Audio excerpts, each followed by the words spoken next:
Assalamu alaikum and a very good morning to all here, all my team members. So we are here to discuss our topic, fundamental liberties of Malaysian constitution under the course of Pengajian Malaysian. So I will start introducing my team members from my left hand side, that is Aisha Bakar. Aisha Al-Abdi. Peace players. So I'm Awal Aminu. Jad Abdullahi. Ahmed Tijani Shoaib. So we'll start by explaining the first article. So we'll start by introducing our topic, fundamental liberties of Malaysian constitution. So basically, the Malaysian constitution has been forced in 1957 in the Supreme Law of Malaysia.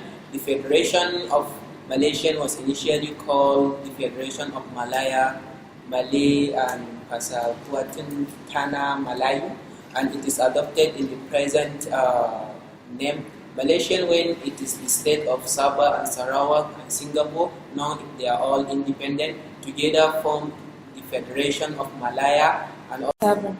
Retrospective criminal laws or increase in punishment and number repetition of criminal trials.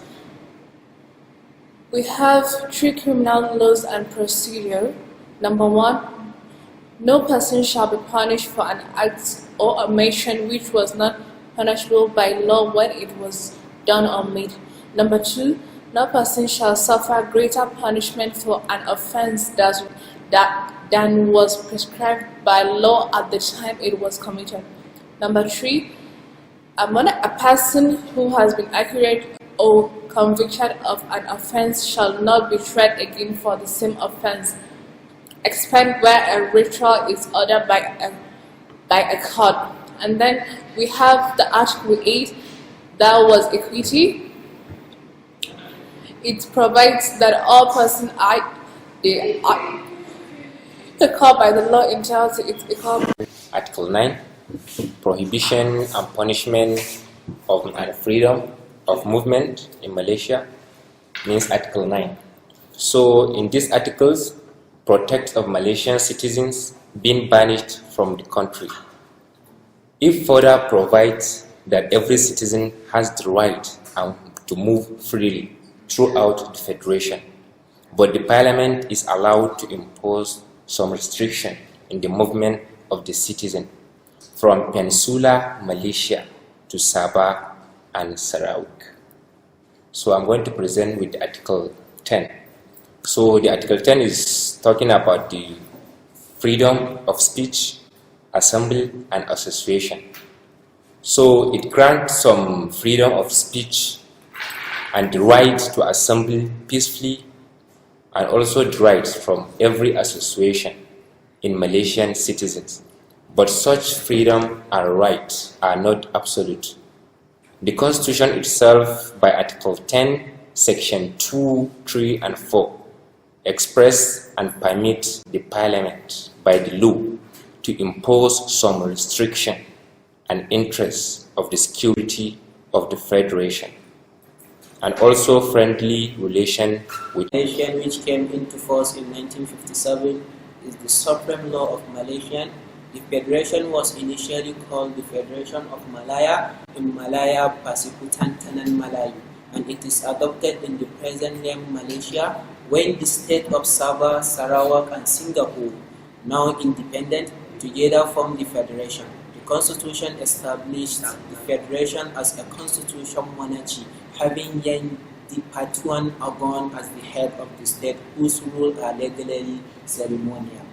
So now we'd like to further go to by starting with the article of the fundamental liberties in Malaysian Constitution, which are set out in Article 5 to 13 of the Constitution under the following headlines: liberty of person, prohibition of slavery and forced labor, protection against prospective criminal laws and repeated trials, equality, prohibition of banishment and freedom of movement, freedom of speech, assembly and association, freedom of relegation, right in respect of education, and right to property.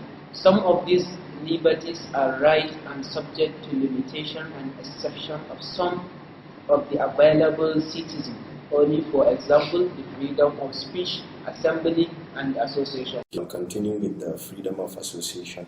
Article 10, Section C, subsection 1 guarantees the freedom of association, subject only to restriction imposed through any federal law on the grounds of national security, public order or morality, or through any law relating to labor or education.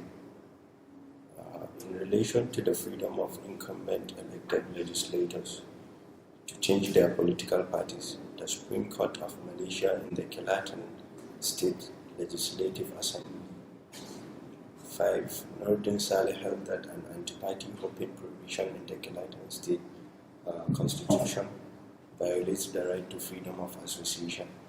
I would like to move to the next article. 11 provides that every person has the right to profess and practice his own religion.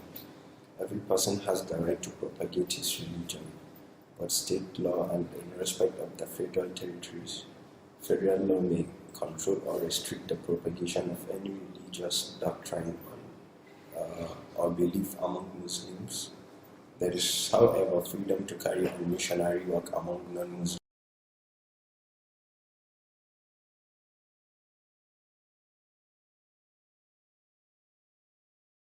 Article 12. Rights in respect of education. In respect of education, Article 12 provides that there shall be no discrimination against any citizen on the grounds only of religion, race, descent, or place of birth, and in the administration of any educational institution maintained by a public authority, and in particular, the admission of people or students or the payment of fees, and in providing out of the funds of a public authority financial aids for the maintenance or education of people or students in any educational institution. The topic is equality. The principle of equality is the most fundamental of human rights and has been described as the starting point of all liberties. In general, every person will have the same rights under the law to be enjoyed, and it is equal to everybody.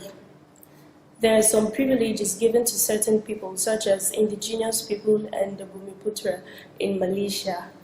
In conclusion, no one will deny the idealism of human rights as they were enriched in the Constitution itself, but we must be swayed into believing that these rights are ideal for all intent and purpose for all times and under all circumstances.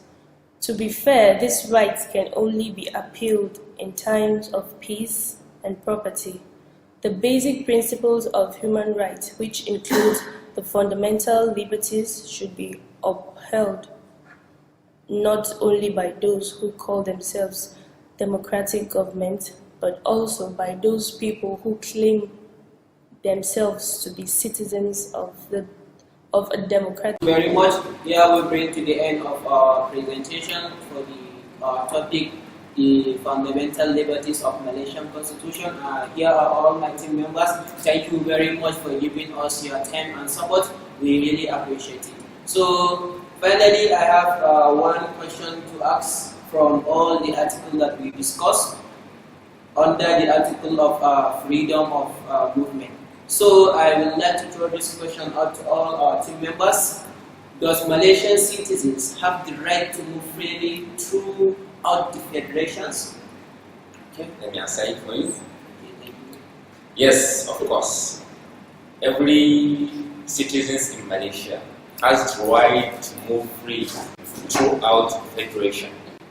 But also the parliament is allowed to impose some restriction on the movement of the citizens from Peninsular Malaysia to Sabah and also Sarawak. So you mean all the part of Malaysia from Sabah to Sarawak, they are all free to move? Yes. Wherever they like? Yes. So people of Sabah can move freely to Sarawak? Yes. Or people of Sabah can move freely to Sarawak, and people of Sarawak can move freely to Sabah? Yes, of course. Okay, in Article 10. Okay, thank you very much. Those usually give freedom to move. Yeah, so Yes. thank you very much. Thank you. Bye bye.